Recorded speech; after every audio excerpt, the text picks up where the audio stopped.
नमस्कार मित्रों, मैं reiki grand master Manish Sharma और आज आपको एक ऐसी मैं सिद्धि बताऊंगा, एक ऐसी जिसका अपन चमत्कार सुन के एकदम दंग रह जाएंगे कि कितनी पास है। हमारे लोग सिद्धियां करते हैं, बहुत कुछ करते हैं, लेकिन सिद्धियां जो असली सिद्धि है, पूर्ण सिद्धि है कि आप जो बोलें वो सत्य हो, आपके मुख से जो निकल जाए, कम से कम कुछ ऐसा खास टाइम हो कि उस टाइम पे आपके मुख से जो भी निकले वो सच हो जाए। मैं आपको एक ऐसी दुर्लभ सिद्धि बताता हूँ। केवल 3 मिनट का इसका अभ्यास, सिर्फ 3 मिनट जब आप पूरी तरह से कर लेते हैं, उसके बाद आप जो बोलेंगे आप 1000% मान के चलें, उसके बाद वो पूरा होगा ही होगा। उसके बाद किसी को आशीर्वाद दे दिया, कोई बीमार है, आपने 3 मिनट अभ्यास किया, उसके बाद आपने किसी को आशीर्वाद दे दिया कि तुम सुबह तक ठीक हो जाओगे, चमत्कारिक रूप से वो ठीक होगा। क्योंकि आपके इस अभ्यास से जो अभी बताऊंगा ये सब का मूल है। आप मंत्र जाप करें, यज्ञ करें, हवन करें, पाठ करें, पूजा करें, ध्यान करें, कुछ भी करें, उन सब को करके, जैसे पहले गन्ना होता है, गन्ने में से रस निकलता है, रस को काढ़ा जाता है, गर्म किया जाता है, करते रहते हैं, फिर एक गुड़ बनता है। तो लेकिन उसी को दूसरे प्रोसेस से करते हैं तो मिश्री बनती है जिसमें हजारों गुण होते हैं, वो भी उसी से बनती है। तो सीधी मिश्री कैसे बननी जो कभी खराब ही ना हो, वो मैं आपको प्रोसेस बताऊंगा, और वो जितनी पुरानी होती जाए उतनी असरदार होती जाती है, वो विधि बताऊंगा। 3 मिनट में आप वो सुपर लाइट के साथ, उस महाशिव के साथ, उस परमात्मा के साथ, उस नारायण के साथ जुड़ के उसमें से इतनी एनर्जी आप खींच लेंगे। होगा क्या, ये एक वैज्ञानिक प्रोसेस है, ये कोई ऐसा नहीं है। अध्यात्म का अर्थ, स्पिरिचुअलिटी का अर्थ एक विज्ञान और कुछ नहीं, ये शुद्ध रूप से विज्ञान है। जो छोटी छोटी चीज़ें अध्यात्म में बताई जाती हैं, ये करना है, ये नहीं करना, गुरुवार को शेविंग नहीं करवानी, बाल नहीं करवाने, ये सारा ऊर्जा का प्रोसेस है। और उन लोगों ने ये निर्धारित किया जो योग में इतनी आगे तक पहुंच गए कि आंखें बंद करके अपने अंदर की बता देते हैं कि 72,000 बॉडी में नाड़ियां हैं और यहाँ से ये नाड़ी जा रही है, यहाँ से ये एक्वा प्रेशर, एक्वा पंचर, वो कहाँ से विकसित हुए इतने सैकड़ों हजारों वर्षों पहले, योग कहाँ से विकसित हुआ। आंखें बंद करके जो एक एक नाड़ी को देख सकते हैं, वो भीतर का विज्ञान है। तो ये एक पूरा का पूरा विज्ञान है। अभी मैं जो आपको बताने जा रहा हूँ ये महाविज्ञान है, सीधा वो रस है। इसके बाद जो बोलेंगे वो पूर्ण होगा, पूर्ण सिद्ध होगा। एक मेरे स्टूडेंट हैं, वो बताते थे, उनसे मेरी बात हुई तो उन्होंने बताया कि उनके पिताजी थे, वो इस विधि को करते थे। जब भी इस विधि से बाहर आते थे वो आधा घंटा 1 घंटा करते थे इस विधि को, उसके बाद हमेशा वो बाहर आके एक नेगेटिव शब्द बोलते थे, मेरे को ये बीमारी हो जाएगी, मेरे को ये बीमारी। कुछ कर्म ही उनका ऐसा था, क्योंकि उनको ज्ञान नहीं था कि ये सच हो जाएगा। लेकिन जब भी वहाँ से बाहर आते थे वो उसको बोलते थे और उनकी डेथ उसी बीमारी से हुई। अगर आप उस समय पे इस विधि को करने के बाद सकारात्मक शब्द बोलेंगे वो पूर्ण होंगे ही होंगे। और इतना बात ध्यान रखें, आप जो भी बड़े से बड़े प्रोसेस करते हैं ये सबसे ऊपर है, सबसे ऊपर, चोटी के ऊपर। और इसके लिए भ्रम त्याग दें कि बड़ी तप ये करना पड़ेगा, ये करना पड़ेगा, हजारों, ये सब का मूल है और सबसे आसान है, सबसे नज़दीक है, सबसे सिंपल है। जो असली चीज़ होती है बड़ी सिंपल होती है, स्पष्ट होती है और सबसे नज़दीक होती है। परमात्मा कोई दूर नहीं है, सीधा उसके साथ जोड़ने की ये विधि है। इसको कहते हैं मौन। मौन का अर्थ होता है जब आप मुख से भी चुप हो जाएं और मन से भी चुप हो जाएं। ऐसे एक महर्षि थे हमारे जिनको मेहर बाबा कहा जाता था। मेहर बाबा जब अमेरिका में गए तो वहाँ पे जो दिमाग पढ़ने वाले थे, जो दूसरे व्यक्ति के मन की बातें समझ लेते थे, क्योंकि वो बोलते नहीं थे, हर क्षण मौन रहते थे। इसकी कोई विधि नहीं होती, लेकिन इसकी मैं आपको 2 विधियां भी दूंगा, कम से कम 2 विधियां दूंगा कि आप सीधे मौन हो सकें। कुछ ही दिन के अभ्यास में आप परफेक्ट हो सकते हैं इसमें। तो उनके सामने उन्होंने इस प्रकार के लोग बैठाए जो मन की बातें पढ़ लेते थे। वो थक गए, उन्होंने कहा इस व्यक्ति के अंदर कुछ भी नहीं है, कोई विचार नहीं पनप रहा। जब ये चुप है तो चुप ही है, उसको कहते हैं मौन। ना कोई भीतर विचार है ना बाहर। फिर आप कहेंगे मन कभी रुकता नहीं, मन तो हमेशा चलता रहता है, विचार करता रहता है। तो मुझे अपने पिताजी की एक बात याद है, वो कहते थे, उन्होंने मुझे कहा था एक बार कि करत करत अभ्यास जड़मति होए सुजान। तो मैंने फिर उनसे अर्थ पूछा, मैं छोटा था, अर्थ क्या है?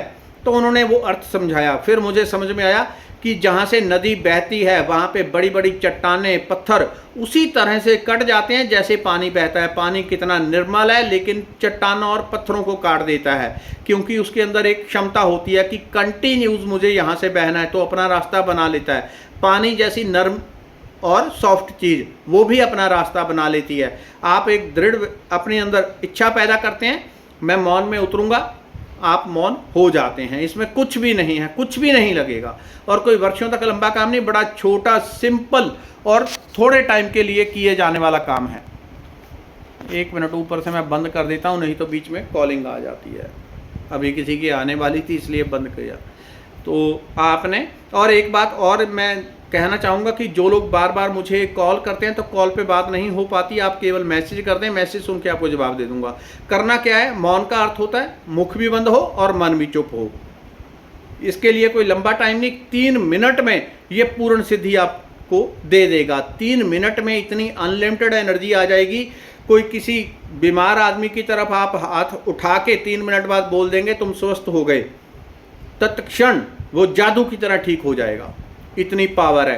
किसी का काम नहीं चल रहा, आप उसके लिए हाथ उठा के एक बार बोल देंगे तुम्हारा काम 1 नंबर पे चलने लग गया, जाओ आनंद करो। 1000% चलेगा ही चलेगा। आप कुछ भी मुख से आशीर्वाद दे देंगे अपने लिए, परिवार के लिए, दूसरों के लिए, उसको फलित होना ही होना है, 10,000% फलित होना है। तो इसके लिए मौन का अर्थ दोनों, भीतर विचार भी बंद और ये भी।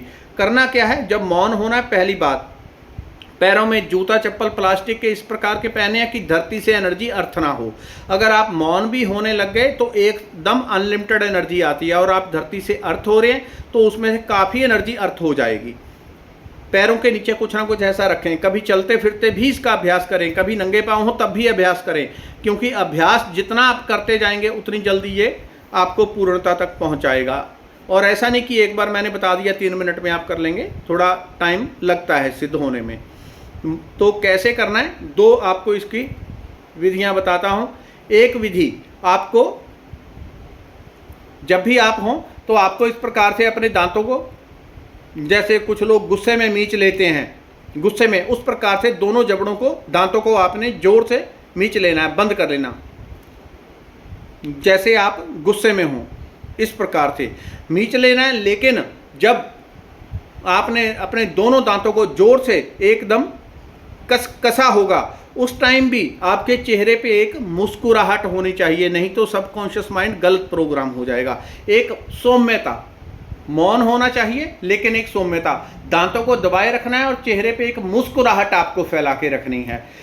इससे क्या होगा, जो ऊर्जा आपके मन की लगातार विचार पैदा करती है, वो ऊर्जा दांत जब आप दबाएंगे वो सारी वहाँ पे इकट्ठी हो जाएगी। जब आप मुस्कुराएंगे वो जो ऊर्जा पैदा हो रही है वो सारी सौम्य ऊर्जा पैदा होगी, वाइट ऊर्जा, पॉजिटिव ऊर्जा पैदा होगी, और सारी की सारी बॉडी में स्टोर होने लग जाएगी। कितना करना चाहिए, जितना आप अधिक से अधिक कर लें उतना अच्छा है। ये तो अभ्यास के ऊपर है, जितना आप बढ़ा देंगे उतना ज़्यादा हो जाएगा। कोई लोग, कोई ऐसा होगा बिरला कि एक बार सुना और एक बार कर भी लेंगे। अधिकतर लोगों को इसका बार बार अभ्यास करना पड़ेगा। जिस दिन आपको लगा कि 1 मिनट भी आपने इसको प्रॉपर से कर लिया, उसके बाद आप जो भी अपने लिए चाहते हैं उसको इस प्रकार से बोल दें, मेरा ये काम हो गया, मुझे 5 करोड़ चाहिए तो 5 करोड़ मिल गया। 1 मिनट का भी आपका प्रॉपर मौन हो गया, आधा मिनट का भी, उसके बाद भी उस ऊर्जा का इस्तेमाल आप कर सकते हैं। कोई ऐसा नहीं कि जब 3 मिनट पहुंचेंगे तभी। आपने कभी 20 सेकंड भी मौन आपका लगा, आपने पहले अभ्यास किया, 2 मिनट, 5 मिनट, 10 मिनट, 20 मिनट, जितना भी आपने किया, आपको लगा कि उसमें 20 सेकंड भी आप मौन हो पाए हैं, 30 सेकंड भी हुए हैं, उसमें बहुत सारी एनर्जी बॉडी और माइंड में आ जाती है, उसका उपयोग कर सकते हैं। अगर आपको चाहिए कि मेरी सेहत अच्छी हो जाए तो उस मौन के बाद अपने आप को आशीर्वाद दें। अपने आशीर्वाद देने के लिए अपने आप को सामने शीशे में देखना है, शीशे में देख के बोलना है, नाम लेना है कि मनीष कुमार तुम आज से पूरी तरह तंदुरुस्त और निरोगी हो। इस तरह से आशीर्वाद दे देना और बात खत्म। जो आपकी मौन के द्वारा ऊर्जा प्रकट हुई है वो वहाँ खर्च हो जाएगी। लेकिन ऐसा नहीं कि हर बार मौन के बाद ऊर्जा खर्च करनी है, तो आपका भंडार रिक्त रह जाएगा। तो कभी जब बहुत ज़रूरत हो तब आप इस प्रकार से कर सकते हैं। किसी भी क्षेत्र में, कारोबार के लिए, घर के लिए, उसके लिए आप आशीर्वाद दे दें, वो हो ही जाएगा। लेकिन इसके लिए इतना ज़रूरी है कि कम से कम आपका 30 सेकंड का मौन आना चाहिए, कम से कम 30 सेकंड। 30 सेकंड का मौन करने के लिए किसी को 1 घंटा अभ्यास हो सकता है, किसी को 10 मिनट, किसी को 5 मिनट, किसी को 3 मिनट, 1 मिनट, सबका टाइम पीरियड अलग अलग होता है। एक विधि दांतों को मींचने की, दूसरी विधि ये कि जो जीभ होती है उसको आप तालू से लगा लें। मौन होने से पहले अपने मन को आपने बार बार संदेश देना, कैसे? थर्ड आई के ऊपर इस प्रकार से आपको ध्यान लगाना है और मन को संदेश देना है, मौन, साइलेंस, चुप, शांत।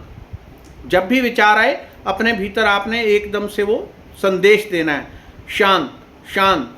जैसे ये लगे कभी विचार आया, शांत। जब आप बार बार निरंतर प्रहार करेंगे तो जैसे पानी आप देखते हैं जहां से गुजरता है पत्थरों को काट देता है, तो आपके मन की जो निरंतर विचार करने की ऊर्जा है वो कट जाएगी, विचारधारा आपकी कट जाएगी और आप असली मौन में उतरने लग जाएंगे। और जब कोई पूर्ण मौन हो जाता है तो उसकी आत्मा में परम प्रकाश आ जाता है। ज्ञान उसको कहीं सीखना, पढ़ना, समझना नहीं पड़ता, ज्ञान भीतर से प्रकट होने लगता है। बाहर से ज्ञान जो लिया जाता है वो शिक्षा है, समझ के लिए बहुत ज़रूरी है, बाहर के संसार के या किसी पथ पे चलने के लिए बहुत ज़रूरी है। लेकिन जो व्यक्ति मौन होना शुरू हो जाता है उसके ज्ञान अंदर प्रकट होने लग जाता है, उसकी बातों में, उसकी वाणी में ज्ञान प्रकट होता है। ज्ञान मूल चीज़ है। कुछ भी आप करते हैं उसके बाद प्राप्त एंड में मौन ही होगा, मन का मौन, अंतर मन का मौन। निरंतर 24 घंटे मंत्र का अभ्यास कर रहे हैं, उसके बाद स्थिति ऑटोमेटिकली वो बन जाती है कि आप मौन होना शुरू हो जाते हैं। तब आपके द्वारा बोले हुए शब्द पूरे होने लग जाते हैं, इसको कहते हैं पूर्ण सिद्धि। और जब कोई पूरी तरह मौन होने लग जाता है तो उसके बाद 100% मान के चलें वो उसकी आत्मा परमात्मा के साथ जुड़ी होती है और परमात्मा के साथ एकाकार हो जाती है। इस छोटी सी विधि का आप अभ्यास करें, कुछ भी लंबे चौड़े की करने की ज़रूरत नहीं। अगर कोई इसको करना ना चाहे, दूसरी विधि से करना चाहे मंत्र जाप, तो वो वैसे कर सकता है, लेकिन ये सबसे सटीक, सरल और नज़दीक की विधि है। धन्यवाद, नमस्कार।